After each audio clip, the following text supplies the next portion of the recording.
You And I was tired, and I didn't feel great. Yeah. And I just hit that last rep. Mm-hmm. Couldn't get it up. So Yeah. I tried to throw it over my head and slide underneath it. Caught Ready? my forehead. Good evening and welcome to this Finance and Capital Management Committee meeting of February 20th, 2024. Welcome to all our board members and Dr. Thompson, Dr. Robinson, who's also here. First item on the agenda is approving the previous minutes from January 29th. Has everyone had a chance to look at those minutes? I wasn't here, so I'll leave it up to you guys to determine whether those are accurate or not. I have, Mr. Chair. I was vice chair at the time. And my only thing would be here, I just think that it should indicate the chair, vice chair on the minutes, just so for history's sake that as we go through these processes that we know the role that each person was playing. Sounds good. So the first paragraph there where it says, you wanted to say Vice Chair Barbara Sykes. Okay. Well, Mr. Chair, I actually would just kind of change the format to indicate the members of the committee and acknowledge who was the chair and vice chair, but whatever's the easiest. Sure. Does anyone else have any suggestions or corrections? I'm sure we can get that changed. Yeah, easily. The next item then is a presentation from Dr. Thompson, monthly financial report. Dr. Thompson. Thank you, board members, chair, vice chair, for attending. Dr. Robinson. And this is a forecast, or excuse me, the monthly financial report that you see regularly. It's the format in which I send them to you. But I just wanted to take a little bit of time at this meeting, along with a few other things, to go through that report in more detail so that you can begin to really digest that document. That document is really a pivotal document in the finance department in terms of always knowing where we stand financially. Yes, of course, it varies from month to month. It could have variances based on collections of tax collections, for example, can cause a variance. But essentially, what it does do is let us know how we're doing as it compares to the 5-year forecast. And remember that you have a budget, which is set in the spring, which we're working on currently. And then this May, we'll get an updated 5-year forecast based on the whole year's actuals, which will hopefully be more accurate than it was in the fall. But when we did the November 5-year forecast, that is based on actuals at that time and previous expenditures. So we look back 3 years, and that in collaboration with the budget gives us the financial outlook. So we'll look at forecast variance and net favorability, variances and cash comparisons, our shortfalls, our surpluses, our monthly revenue analysis, total revenue through January as it compared to the previous year, 24 revenue analysis. We'll look at our monthly expenditures, analysis of that, and then we'll again look at, just like we did with revenue, we'll look at expenditures from the prior year compared to this year to see what a difference that is and why that is. And then we'll look at expenditure analysis. So it's a pretty steady flow of the information that we're looking at, focusing on revenue and expenditures. So we'll look at the January monthly reconciliation. And I would love to take credit for being able to tell you that I made these attachments work. I had absolutely nothing to do with it, but smart people did it for me. So thank you to those people that supported it, the tech department, and of course, Elise. But the first thing that we're looking at, whoops, well, I say that.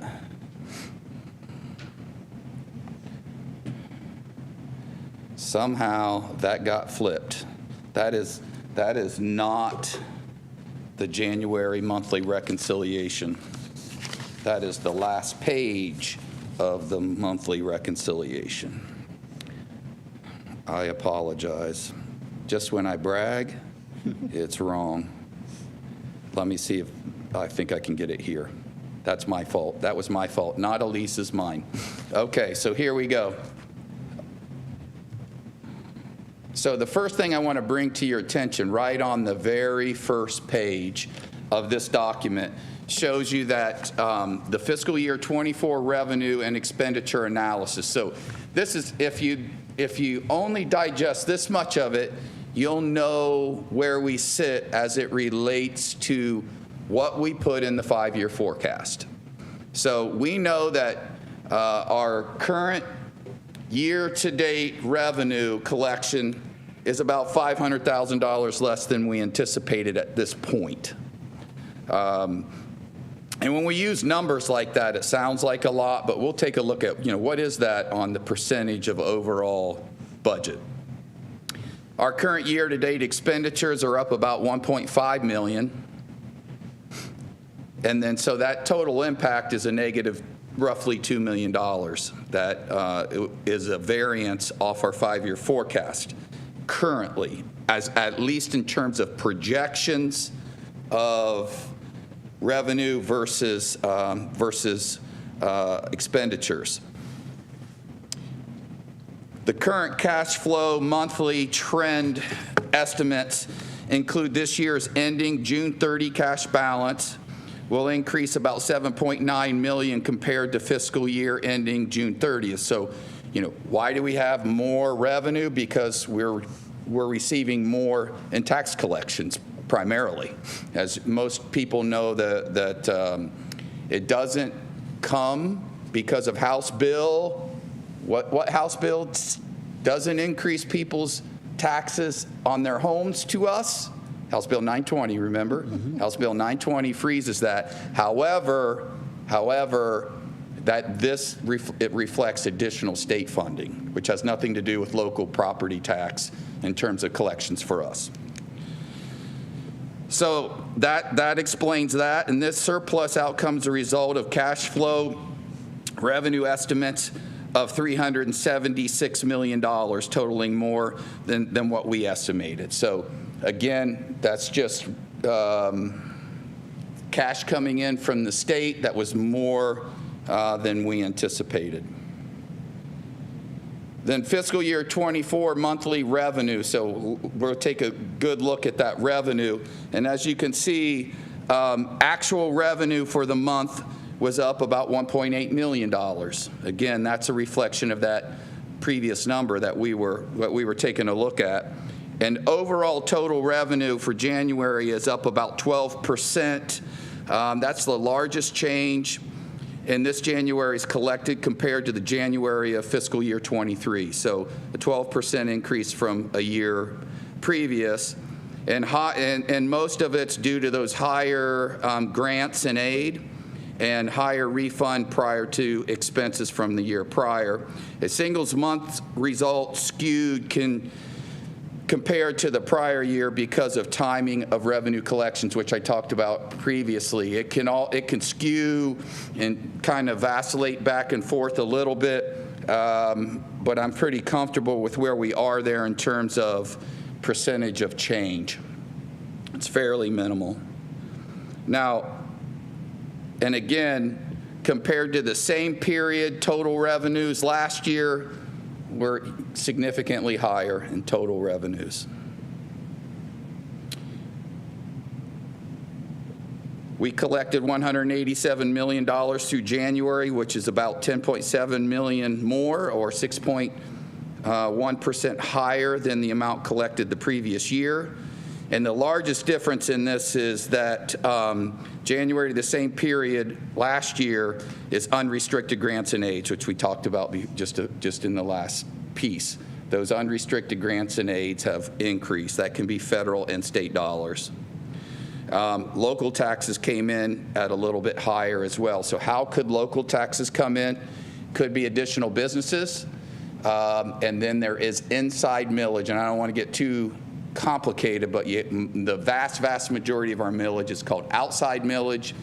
920 freezes that, but we have about 4 mills that are what's called inside millage in the state of Ohio. That is the only piece that adjusts to any inflationary or increase in home value.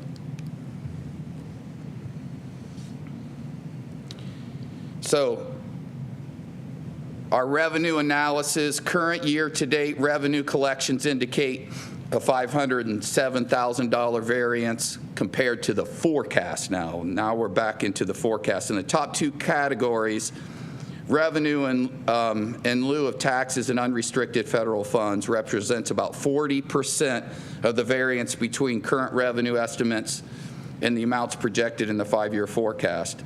The total variance of $500,000, which is our current revenue estimates versus amounts projected in the 5-year forecast, is equal to 0.13%. So basically what I'm saying is we're about 0.13% off our projection. I'll take that all day, every day, to be that close and trying to figure out what our revenues may end up looking like.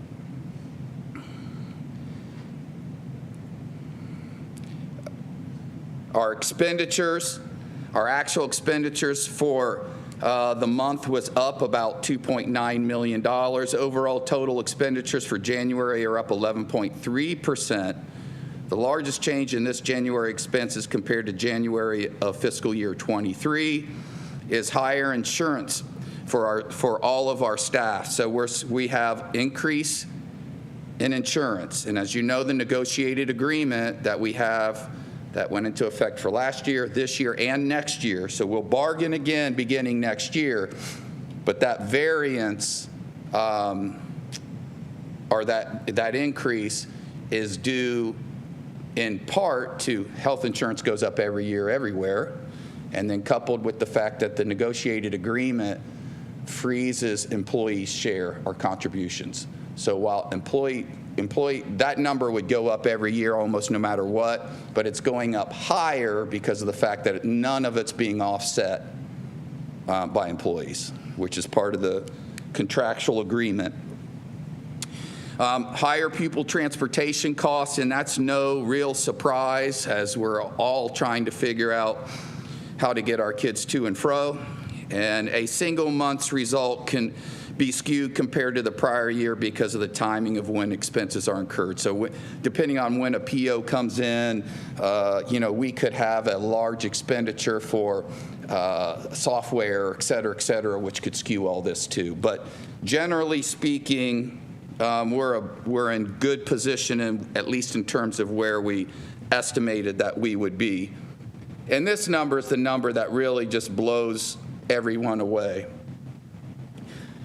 And it gets a little bit confusing. So $22 million, that's compared to the same period, and total expenditures are up $22 million from one year to the next. So that's a bite, right? Mm-hmm. That is primarily driven by several areas, but certainly the negotiated agreement is a piece of this. At this point, we're somewhere around $14.5 million to $15 million of that is attributed to salary increases across the board on all unions and non-union folks as well. So but that is what I don't want you to get confused about, is that's not skewing the 5-year forecast, because when we made the 5-year forecast, we knew what the numbers were. Does that make sense? Mm-hmm. So even though, well, I shouldn't say it doesn't skew the 5-year forecast. It changes the 5-year forecast, obviously, but I knew about it. So in terms of variances in the 5-year forecast, it has nothing to do with the variance in the 5-year forecast, because those were solid numbers that we could account for. So the fiscal year-to-date general fund expenditures are about $207 million, which is, again, that 22.3 million more, or 12.1% higher than what we had last year. And the largest difference in that is in year-to-date expenditures from January to January is the fact that salary costs are up, just certified salaries at $4.5 million to the previous year. Certified staff, another $4 million, and higher textbooks coming in at about $3 million. So you put all those things together, and you end up with going from one year to the next at a difference of approximately $22 million to date. So again, looking at July to January, we're back to the current year. That's 1.5 million in unfavorable compared to the forecast, which again has nothing to do with that 22 million. Now we're back to just trying to figure, in the fall, trying to figure out how much cash are we going to end up with. That's the real game here. And the top two categories, regular certified salaries and pupil transportation, represents about 33.5% of those dollars. Obviously, a big piece of that impacts the 5-year forecast. The total variance of 1.5 million, which is our estimates versus our amounts projected in the 5-year forecast, is 0.4% of the total forecasted expenditures.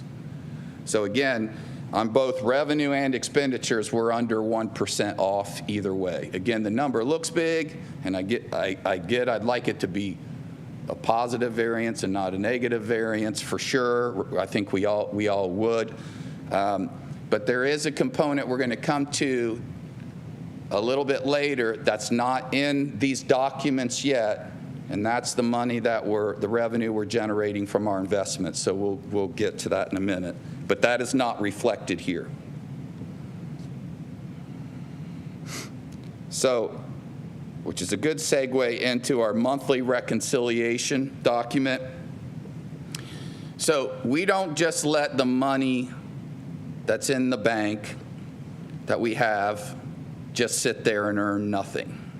So we'll get into the specific locations of our dollars and what we invest those dollars in. They come in 4 different categories. But you can see here is very specifically where all of our dollars are, and every single month this is reconciled to the penny. So we account for every penny every month. That's due on the 10th of each month, and then we produce this document as a result of it.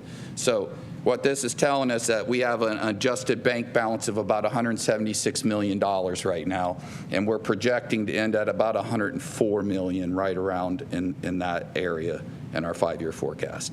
So you can start doing the math and the numbers and start figuring out pretty easily, are we on target, are we not on target? And we're really close to being on target to hit our 5-year forecast.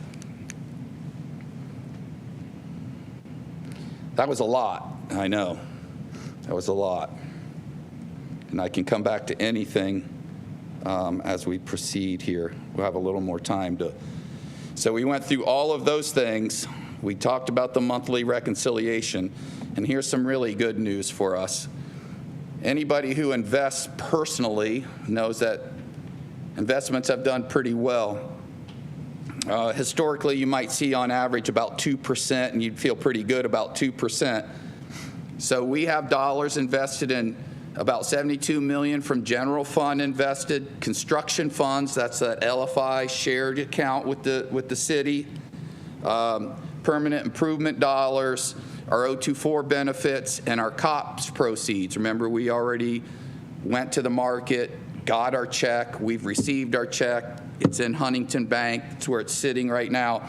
And you can see the yields that we're earning, which are very strong. So how's that come out to in dollars?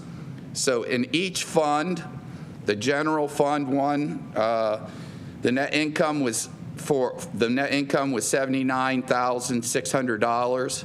And through 12 months, we expect to earn almost $1.4 million from that, which is, again, not baked into our 5-year forecast, not that high of a number. Our construction funds expect to grow by about $630,000. Our permanent improvement money, about $465,000. Our benefits fund, almost $400,000. And our COPS proceeds earns an extra $1 million so far, or projected to earn $1 million by the end of 12 months. So that will help us on the construction projects as well when there are different ideas that maybe, invariably you'll hear the word change order, change order.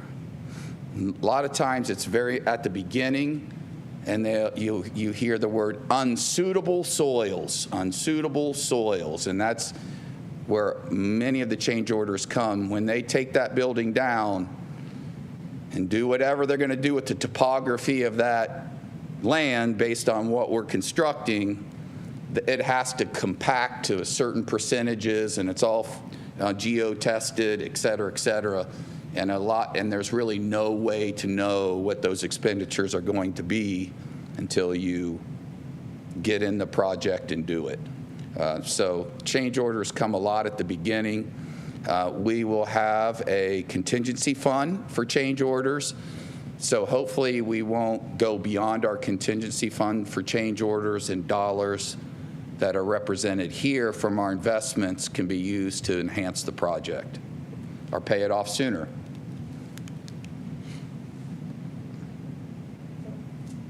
Yes, ma'am. So under, Mr. Chair, Mrs. Treasurer, so you're saying paying off the COPS soon? We could.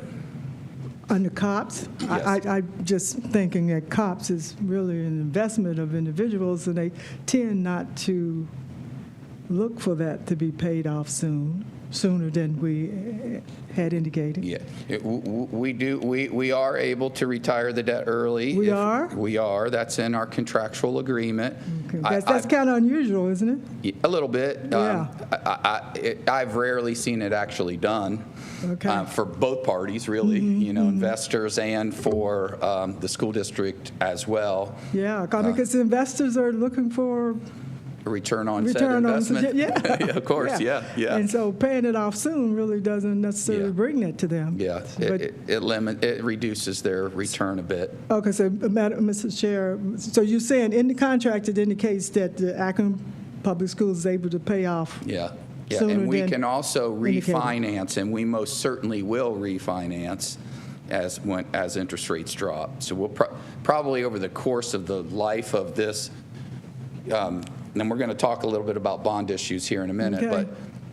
but the difference between a COPS and a bond issue, and we'll look more closely at bond issues here in a minute, is you are allowed to indebt, any school board can indebt a school district up to 9% of our total property valuation without a vote. We're nowhere near that. $40 million is nowhere near that. And you can do that. I'm not saying that you should always do business that way, but it is an option that the previous board selected. In terms of moving forward, as we look to move forward in our projects, certificates of participation, it's not police officers. Don't confuse COPS with police officers. COPS is certificates of participation, and basically what it is we put up property to the investors and say, if we default on this loan, you can swoop in and take said property, liquidate it, and get your money back. Just like you would privately, on your own home. You don't make your house payment after so many like months. Collateral. Yeah. Yeah, some type of collateral. It's the collateral, right? Whatever collateral that you may be putting up. So, in a bond issue, you don't have that. Investors don't have that risk because it's guaranteed tax collection from the residents in the community to pay for that issuance. So that is the main difference. And so as we look moving forward, and Dr. Robinson and I will be presenting, we think in March, and this committee really needs to help us make this determination. what this issue or what this ask is going to look like and how much it is, so that we can begin to move forward and put those two resolutions on two separate board meetings to move the levy effort forward. Yeah. Before we move on, I do have a question, Dr. Thompson, and this is, maybe I don't really understand, but you said that the investment numbers we have here, which are well in excess of $3 million, those aren't included in our 5-year forecast. Not nearly that high. There was a projection of what those would be, but I projected it at 2.5% yields, not 4 and 5% yields. And those are extremely high. Obviously, 5% is a really good investment on an account. But why aren't we using those numbers to say, okay, we'll have, rather than X amount of dollars, we're going to have X plus $3 million? Because that's the interest that they're earning, that investment's earning from that yield. So we just don't count that, though, you're saying? What? We don't count that in anything we do? No, we will. We absolutely will. What I'm saying is what I counted in the 5-year forecast was about half that amount. Gotcha, okay. Yeah.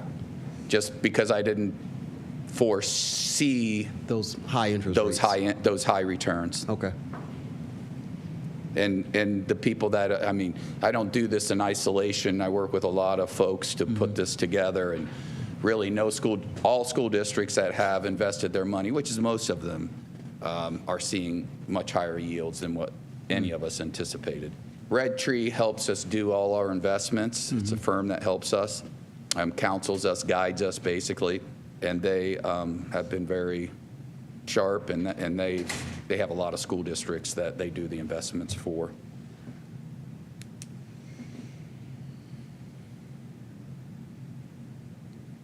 So we had 3 things that I think kind of fell under review. We talked last month about calendars. We talked about making sure board members know what's coming up, what your events might look like. And then the question of a bond issue, what does a bond issue cost to build the same thing that a COPS could build in terms of North High School, if that's the direction that we want to move forward with the board. So I'll start with just the fiscal calendar. So again, if you could, I polled as everyone in our department worked on this to make sure that we have everything we think is relevant to the school board, any action you may need to take, and any information you may wish to have. If there's anything additionally you want on this document, if you could let me know, I'll make sure that we do it if it's at all possible. Some things don't always happen exactly on the same month, but a lot of things do. The next big one, of course, is the May updated 5-year forecast, which is sent to ODE. Those are May and November, for example.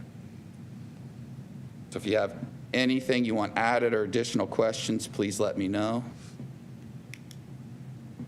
Got all kinds of fun events for you to take a look at. So we'll keep this updated as well so that you have a better way to do your schedules. You're all very, very busy, and so we all have our busy lives going in a million different directions. So hopefully this will help as well. Mm-hmm.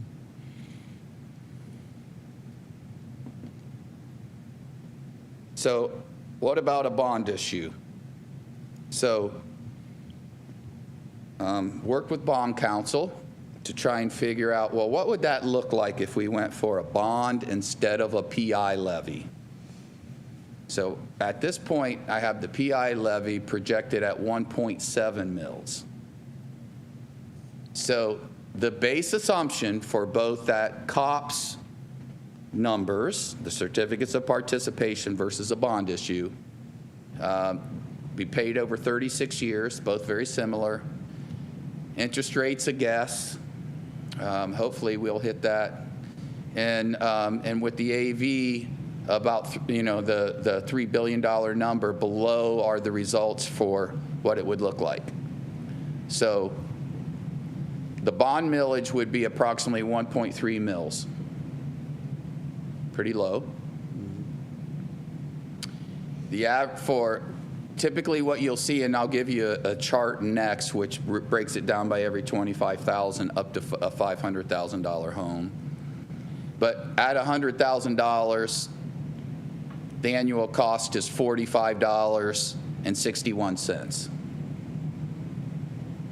And then the monthly cost is $3.80, weekly cost 88 cents, daily cost 12 cents. For the average home of $100,000. Now remember, if your house is worth, market value is $100,000, how much are you taxed on? What amount are you taxed on? A third? $35,000. You're taxed on 35% of the market value. And it's also probably worth, anyone who really wants to know, typically, not always, but typically the auditor's office or the it's not auditor here, it's, help me. Fiscal office. Fiscal office will, every other county, it's auditor's office. But okay, here it's different. Well, we're a charter form of government, so it's fiscal office. Oftentimes, people's homes are actually worth more than what what the county is saying they're actually worth. Yeah. Not always, and sometimes the people will challenge those costs and get them reduced or not reduced also. And then I included this chart, which takes us all the way from, and this is where it really illustrates your appraised value on the left-hand column. Then this is what you're taxed on, that 35% annual, monthly, weekly, daily, all the way to $500,000. Now, obviously, I know there are homes that are worth more than that, but it gives us all a pretty good indication of, what would a bond issue actually cost. Now, we know that a bond issue alone wouldn't help us. So we know we need a general operating levy. So, I think it's just really going to come down to how much do you think as a board we can ask for? How much do we need? Yeah, how much we need. And then how much can we pass, right? At the end of the day.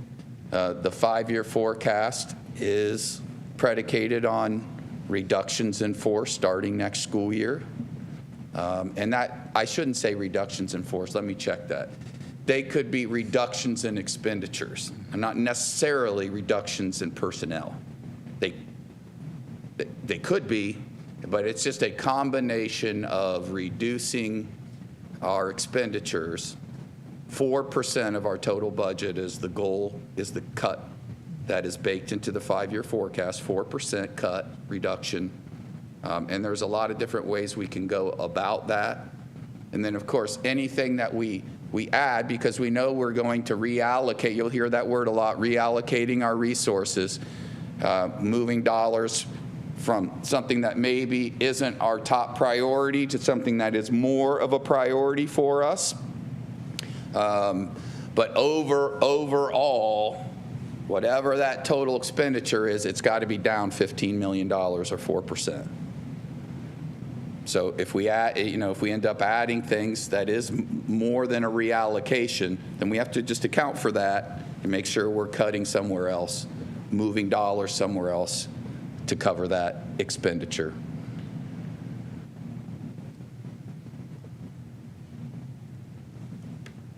Are there any questions? I should stay on questions. Mr. Chair, not so much a question, but just a comment. I do appreciate, Mr. Treasurer, that you brought in this chart. I think this will be very helpful as we go out in the community and discuss this. It's something easy that the citizens can see. They can see the value of their home. They can see how much they will be taxed on that value, the 35%, and what that would mean for them on an annual, monthly, and weekly basis. So I appreciate it, and I think this is the way that we need to approach this. Thank you. Yeah, our goal will be, whenever we're out and talking, is to try and put things in the perspective that people can digest.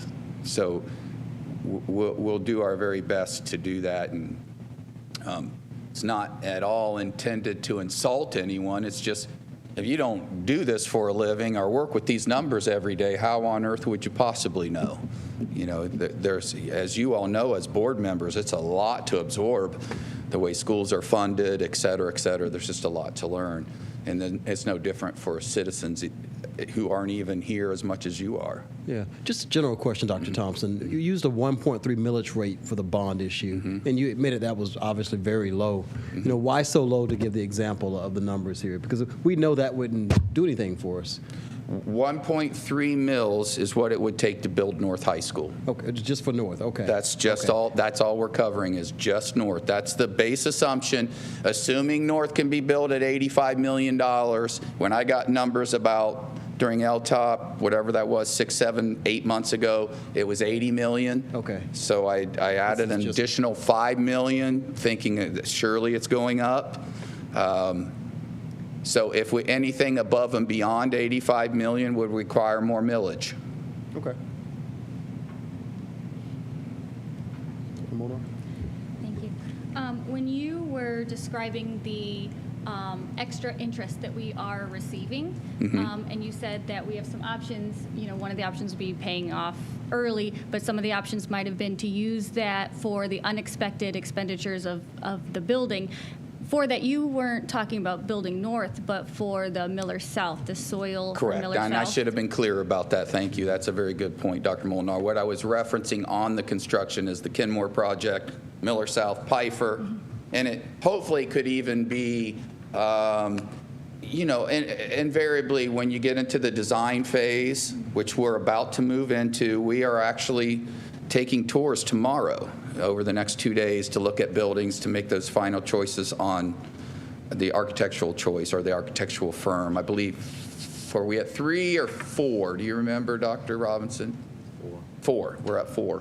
So we'll go see the buildings that they've built, and the committee will ultimately make a recommendation to move into negotiations with whatever firm is ranked number 1. And hopefully secure them. But then the very next phase they'll move into is called the design phase. And they'll really be very engaging. All the companies that we selected, all the firms have a robust program for engaging both staff and the community. And through that, we might find out that what we thought they needed just is a little bit short of what they thought they needed. And the revenue, $1 million, for example, might be able to, as long as we don't eat it up in change orders, and our contingency fund, which is 5%, we don't eat up all of that, we can shift that into a change order that we selected, not a change order because of a problem, but rather a change order because we want to add a dance room or something that, I don't know, we just didn't think of. And is there a timeline as to when some of those presentations would come to the board, and would they come to this committee first, or where would that information come from? You mean in terms of a recommendation to hire an architectural firm, for example? That would appear on a board agenda to the board, a presentation to the board, and then appear on the board agenda to first move into negotiations with that firm and then sign their contract. And then from there, the next step after we hire an architectural firm we'll hire a CMR. You'll hear that term a lot, construction manager at risk. So that is a construction firm that oversees, there'll be literally dozens of subs. You know, maybe the company pouring concrete's a sub, and there are all these subs that are working for the CMR. The CMR puts a bid in for the total overall project, and if they bust that number, it's on them. That's why it's called construction manager at risk. So the initial cost is always a little bit more, but the risk is substantially reduced. Anything can happen during construction, and there are a lot of stories out there about what they have had happen in a previous district I worked in.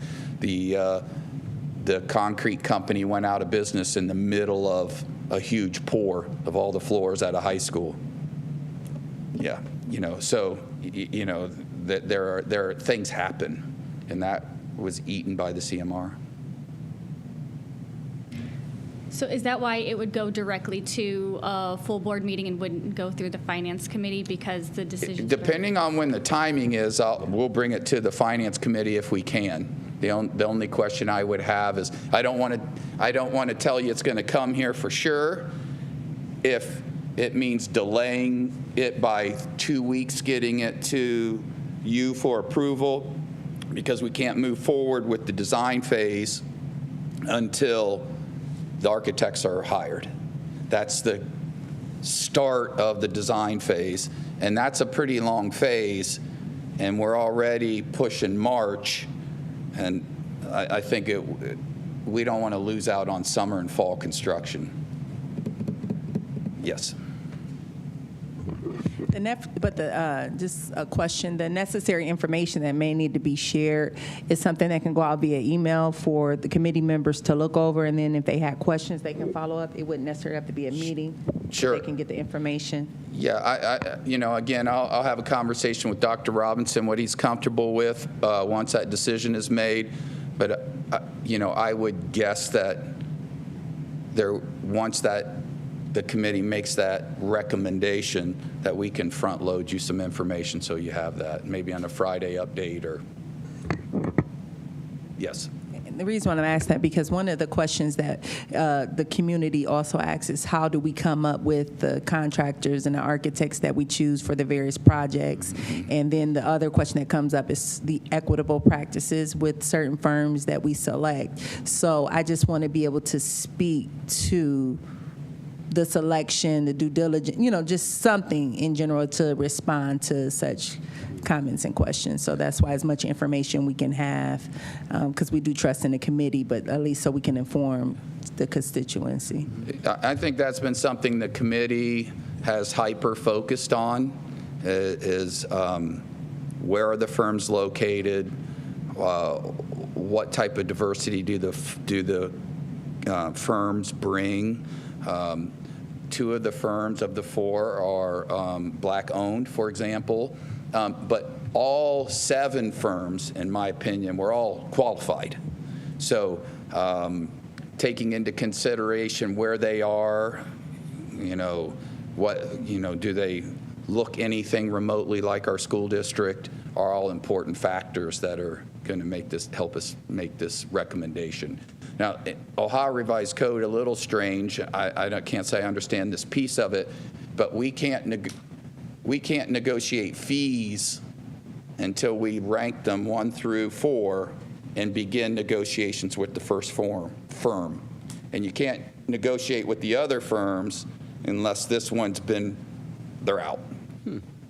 So now typically that's going to be somewhere around 6% of the total project, is probably about what the fee is going to be, but they won't vary a lot, but it'll be in that neighborhood. So I guess what they don't want is to create a bidding war on the fees, I'm assuming is what they're trying to avoid.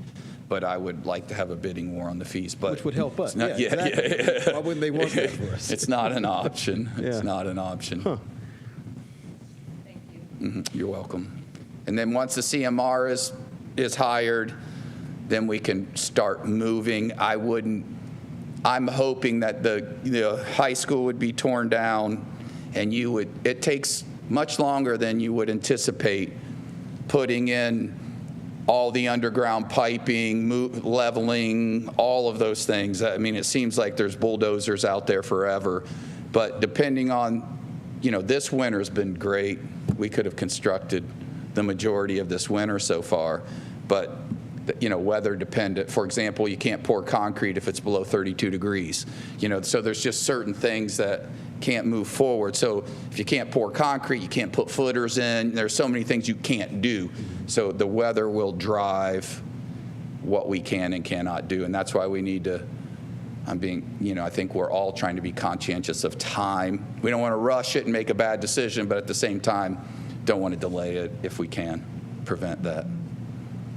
Mr. Chair, Dr. Thompson, when you say committee, perhaps the other members know, but who makes up the committee? I don't know if it's a long list, or if you could just send that to me, or Yeah, who makes up the committee? we can, I'm sure Ms. Ruth has that. Would you? It's just she could send that email distribution list. It's senior level administrators that are engaged in this process right now.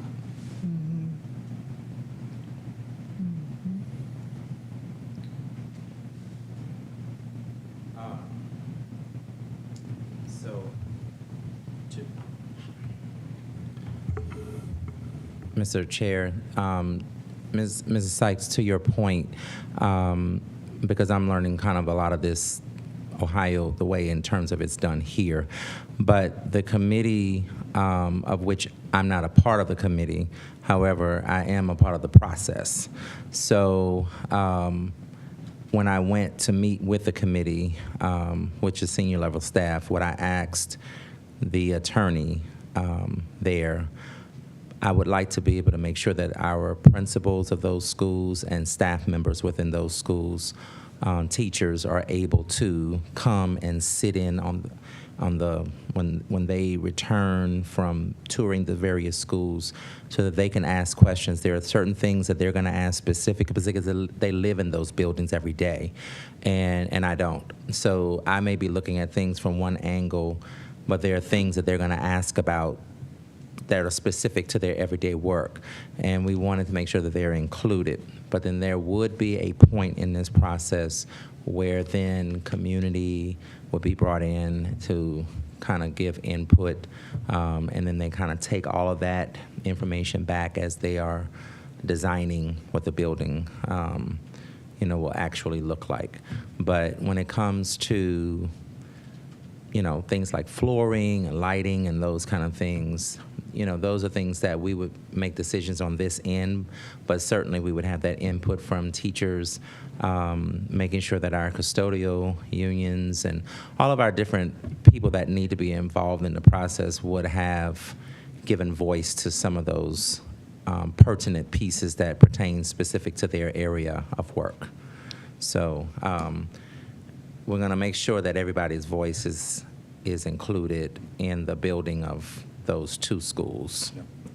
And that's a really valid point. And during the design phase is when much of that is done. Yeah. Yeah, that's when, I mean, they'll set up shop, for example, for 3 or 4 days at each school and let teachers and staff members rotate in, ask questions, look at different products, designs. Same with you all. I mean, anybody who wants to participate, to include community members, will have that opportunity. And I'm sure that'll be wide knowledge. We'll put it out there and make sure people know when those Sure. days will be, because they want to be a part of that process. Yeah, we'll Yes. promote it as much as we possibly can. Okay. And again, most of the firms, a lot of their staff members and members assigned to this project are people that live in and around Akron as well. Okay. Anything else? No, just I would just request if I could see who actually sits on Yeah. the committee. Yeah, we'll make sure Yeah. we get Yeah, that we to can you. get the list to you. But it's, in this first phase of it, it's central office staff that went through and the attorney and Two other attorneys. people. It's- Yeah. Yeah, 2 attorneys, 2 construction But I attorneys. did go in after they reviewed and looked at all the different presentations to ask questions and to kind of get an understanding of the process, which that's what the attorneys did, to kind of make sure that we're following that process. And then, but we can get those names for you. Yeah, thank you. But there'll be like the principals, and I'm asking them to select 2 or 3 teachers from their schools that can come with them, so they would be in the second phase of the committee. Thank you. I appreciate that. Okay. Mr. Superintendent, I just think it's important that the community including, of course, the teachers and the students and the community feels a part of this, that they Yes. feel ownership towards this, that they feel good about this, and to think of a committee someplace making a decision that the community, the teachers, the people that have to work in these buildings don't really feel that this work. It just starts off with not having that ownership feeling. Yes. Yeah. Are we Well, that's also- the main. I'm sorry. That's the main thing that I wanted to make sure that, which was kind of already established, but I just kind of wanted to reinforce that. And so I asked, because again, I'm learning in terms of the process here in Ohio, but I asked, could they, and the attorney agreed that it would be wise, to have them be a part of it. But then there's going to be a phase, as Dr. Thompson stated, where the community will be able to weigh in, parents, students will be able to weigh in.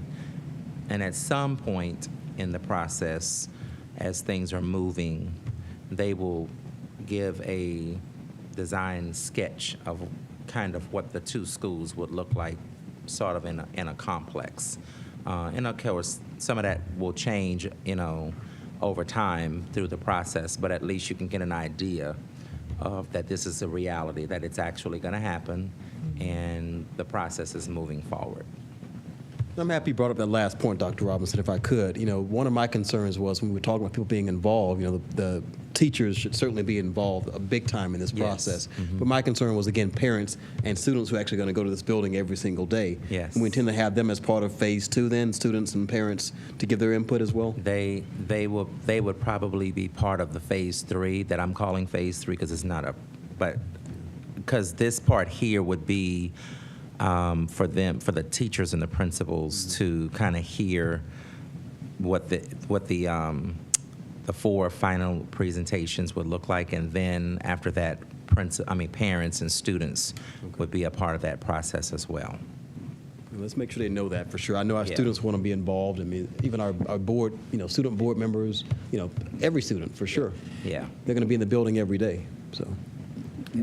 Just 2 years ago, I went through this process with 2 high schools and 1 elementary, and they really do an excellent job. Every firm has basically the same process of engagement, and they understand that how critical that is to get everyone's input.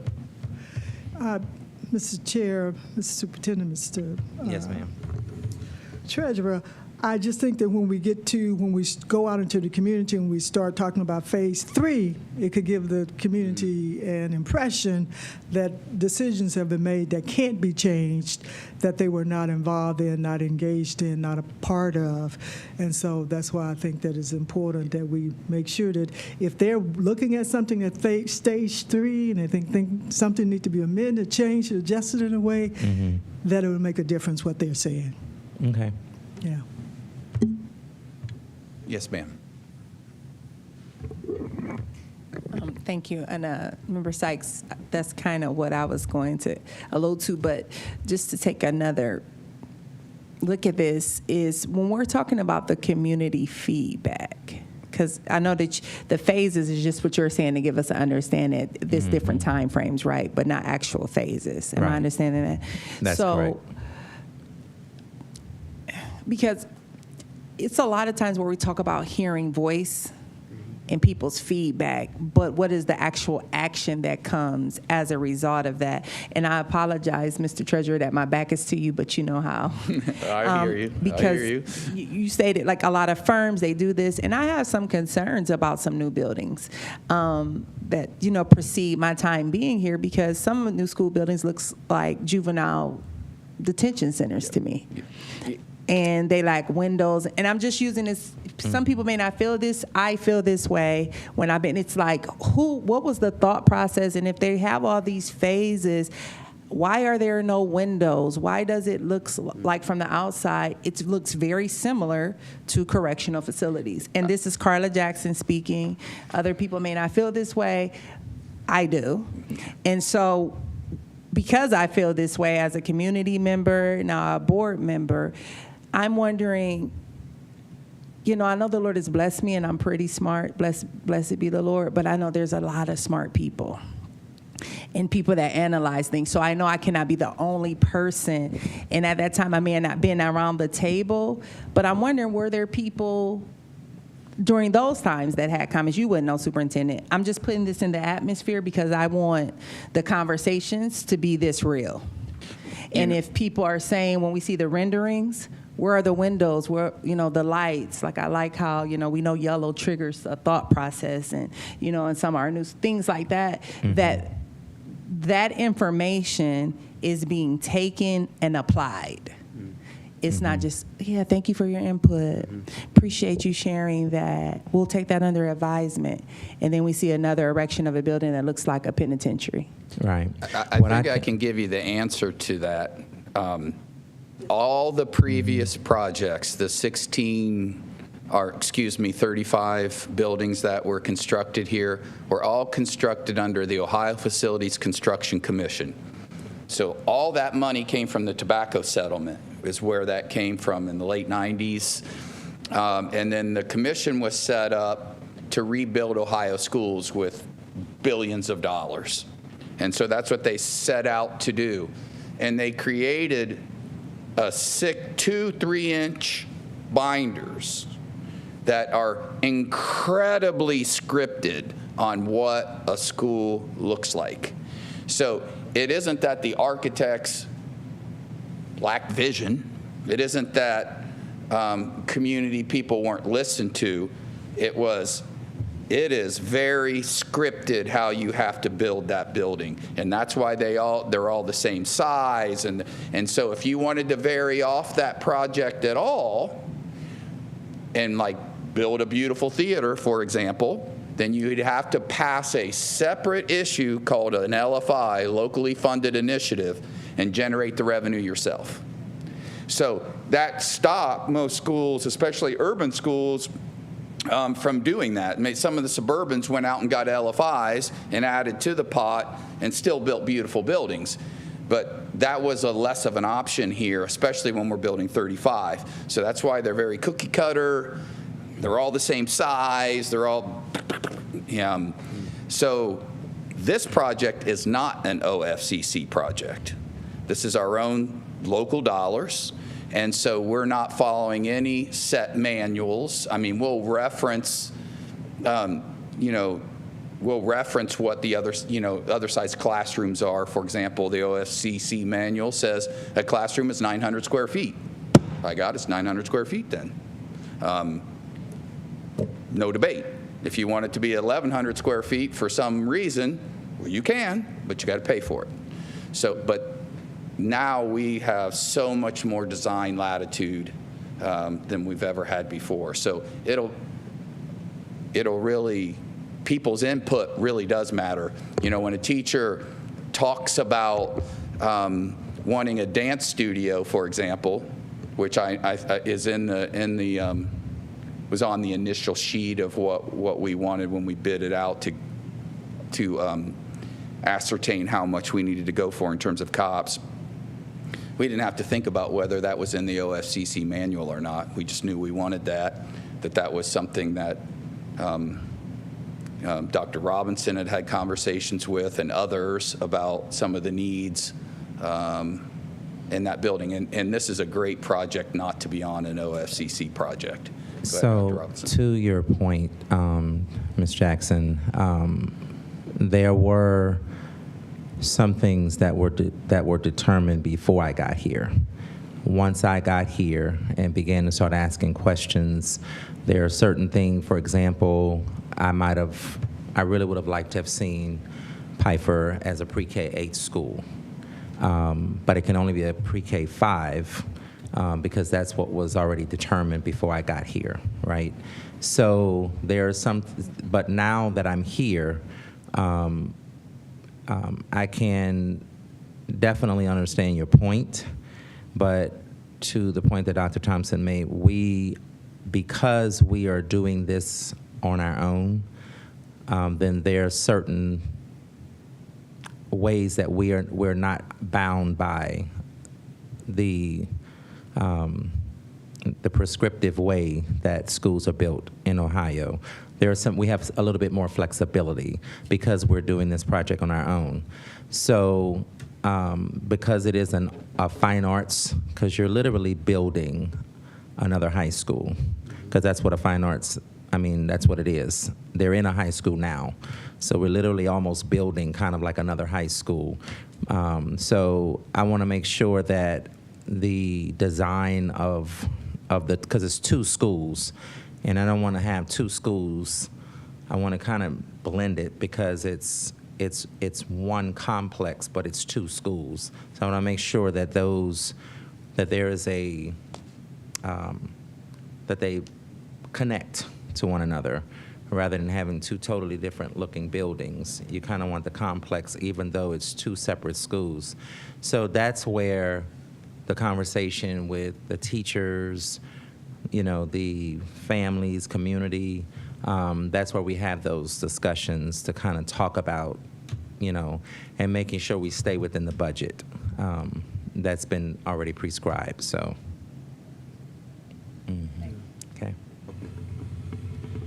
Any other questions or comments? Not on this. Thank you. It makes everything is clearer now, but I think that just the public perception is just always important as an elected official here. I do just want to mention that at our last board meeting that I made some comments about vouchers and what I would like to see, because when we talk about vouchers and the impact that they're having on our bottom line here in our schools, that we need to have more conversations. I would like to see and talk about that within this committee, Mr. Chair, if that's at all possible. I know that at some point the Ohio Coalition of Equity and Advocacy of School Funding made some contact with the school district, and I would like to kind of get an update on what's happening with that, with the vouchers, where we are. I know that Akron is not a participant with the coalition at this point. I would like to have some discussion about why we are not, what was the history of that, just to start getting it out there. Because if we're asking our citizens to look at voting for levies, voting for increasing our bottom line in order to build buildings, in order to make sure that our children are adequately educated, that we need to look at all options and what is it that we can do as a board to try and make sure that we're keeping as much funds within our system, that we're bringing as much money. And we know that the main, what's happening now, as I said, is that the legislators and the governor are looking at all types of ways to take monies out of our public school system that's going into vouchers, and what can we do as a board, as a district, to help prevent that. And so, Mr. Chair, I don't know the process of getting items on the agenda, but I would like that to be on an agenda. I'd say you just made that process happen. I saw Dr. Thompson over there writing his notes. So I'm sure we're going to have a riveting presentation at some point soon in one of these meetings about vouchers. Am I right in saying that? It just said Steve vouchers next Finance Committee meeting. So I'll research it. I'll meet with Dr. Robinson, make a few phone calls, make sure that we get the latest numbers. I know, for example, that they've almost tripled in dollars. So this is most definitely an issue that's facing public schools across the state. And Mr. Chair, and Mr. Superintendent, and Mr. Treasurer, so do we keep the numbers on how many children are going out of our system and going to, do we have that? So that would be the type of information? Yeah, we have all that information. We do have the withdrawals and enrollment information, the numbers. Zach, thank you. Your head's already going like that. You know I'm going to ask you to run those numbers for Chair, me. Thank you. And transportation, what is the cost of transportation to the public school system for our children that's participating in the voucher system? Not just vouchers, but charter schools, yes. private schools. We Yes. transport all that. Yes. Mrs. Sykes, I wanted to get an understanding. You said we were not a part of the coalition. Are you talking about the local coalition, or is this something in the state? There is a coalition that's called Ohio Coalition of Equity and Adequacy of School Funding. Okay. Yeah. I believe that's the one that Ryan Pendleton sat on. Yeah. Superintendent, so what Member Sykes is inquiring about, it predates your arrival here, and I think even the treasurer maybe came towards the end of it. So some of the questioning, Mr. Treasurer, when you're researching it, you may want to look into some old maybe board minutes. Sure. And even maybe reach out to NJ, just because we were newly coming on. And maybe even talk to Ms. Autry, may have some more insight, because one of the questions that Member Sykes posited was, why are we not involved with this other 6 schools currently that's part of this lawsuit that vouchers are unconstitutional in the state? And at the time, Akron did not decide to join. And I believe currently it's Akron and Cleveland that are not a part of it, CMSD currently. And so if I'm clear in saying that, just what led to that and where are we at now, and it is a backstory, I just think that's part of what she's inquiring, and so that's the type of research that needs to be added to that as well. Yeah, Mr. Chair, Superintendent and President. In the state of Ohio, there was an original lawsuit that was brought against the state of Ohio called the Roth, where the Supreme Court ruled that the school system was not adequately funding public school system and found that our system was unconstitutional. That group has continued to work because the legislators decided in their wisdom not to address a lot of the issues that the court ruled was unconstitutional. So they have continued to try and get the state of Ohio to adequately fund public education. But instead of adequately funded public education, they continue to take money out of public education and go into vouchers and charter schools. So this group has continued over almost 30 years now. And so one of the things that they're looking at is involving all of us, again, especially the 8. And so out of the 8 right now, 6 of us are members. Cleveland and Akron are not members. So my first question was just what was the thought process around Akron not being a part of this, and just to have the discussion, just so we would know, and then to get an update from them on where they are now, what's happening with the coalition, and we need to look at whether or not now is the time for us to decide upon if we do or if we want to continue to not participate. Right. So currently, we are part of the Ohio 8 coalition. We are a part of that. Yes, but this And is a different group, yeah. Yeah. So, and I just was on a call on Friday around what you're speaking about. And so, yeah, there is movement in terms of some of the legalities and some of the ways that schools are funded and systems are funded. So, yeah, we had a discussion about that just on Friday. So I am familiar with that. What I am not familiar with is why Akron is not a part.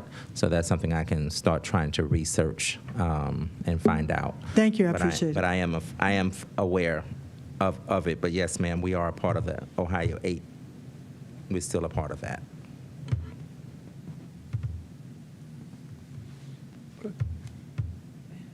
Lastly, before the other meeting comes, and since you're pulling the numbers, I would be interested to see the numbers as to at what rate, like which age group leaves the district, at what point they leave. Like, are we talking about people that were in the district from kindergarten through 5th grade and leave at 5th grade? What clusters are they leaving from predominantly? Because I think that also tells a story too that's not. So he will be working with Dr. Lash on that. because that's under student services. Okay, because So, yeah, so that we can pull those numbers. thank you. Anything else? We'll get together, Zach. Yeah. Look forward to all those presentations for sure, with the voucher presentation, the numbers, all those things for sure. Anything else before we adjourn? Well, thank you everyone for attending this February 20th Finance and Capital Management meeting. Our next meeting is March 18th at 4:30. See you then.